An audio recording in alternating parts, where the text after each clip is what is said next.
I promised myself I wasn't going to cry.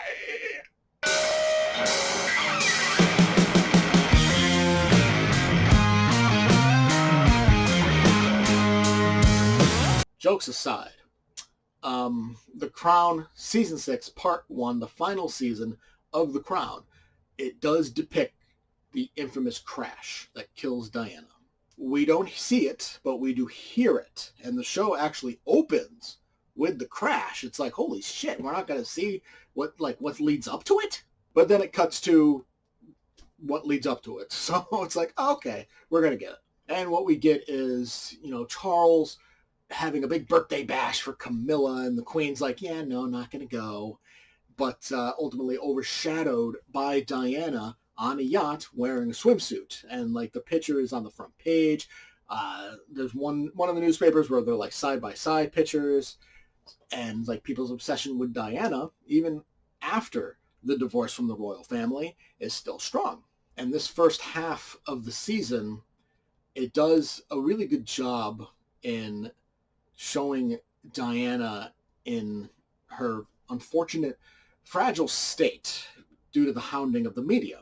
We see her growing relationship with Dodi, and how the Crown is really worried, not necessarily that she's happy, but that Dodi's Egyptian billionaire father, if they were to get married, he would have an argument for British citizenship. And it's funny because it's like, that's what you're worried about? You're worried about just some rich Egyptian guy having a claim to British citizenship because his son married Diana? It's like, that is the dumbest thing. But the media is also super, super obsessed with it. And Diana is just being hounded by the media, by the paparazzi. Everyone wants pictures. Everyone wants to know her every single move. And we see her through Elizabeth Debicki, her mind start to kind of deteriorate, and it's kind of depressing to see. But the way Debicki portrays it is just so strong, so powerful. It makes you emotional. It makes you feel so bad for Diana.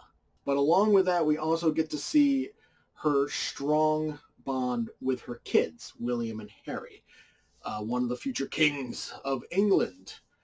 And it's it makes it kind of even sadder because she was so close to her kids. Her kids were everything. So when she dies, you see the aftermath of how it affects everybody, including her children. And again, Debicki is just absolutely mind-blowing as Diana. When Diana first showed up, played by Emma Corrin, I thought nobody is going to top her performance. I didn't think anybody would top Corrin's performance because she was so amazing.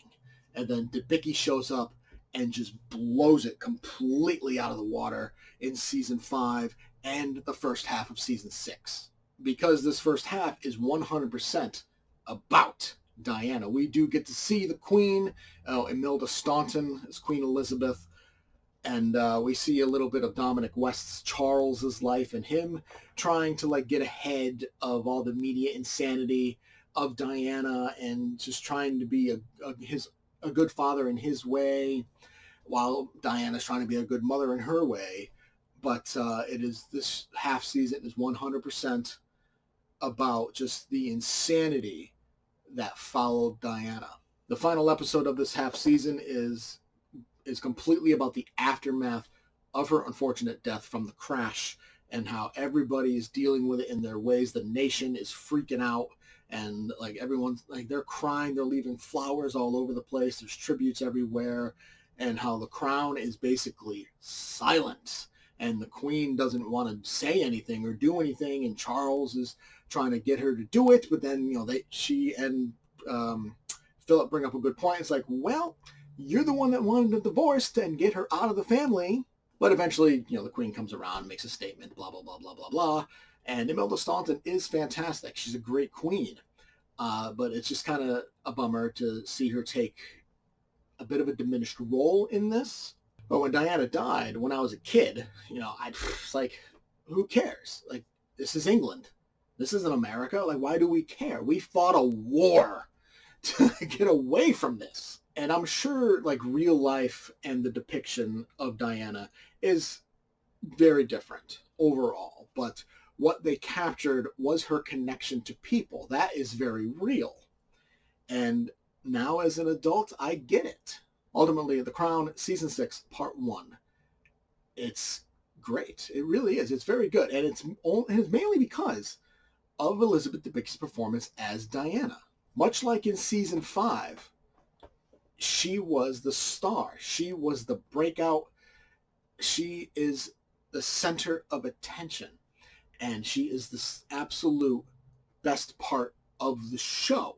And it makes me wonder what the hell they're going to do for the final half of the season, because she's gone.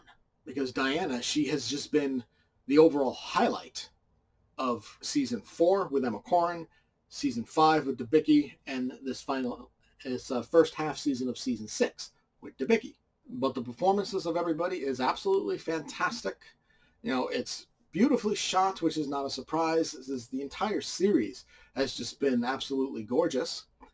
And it's interesting to see the life of a royal, though I know for sure it's completely different in real life.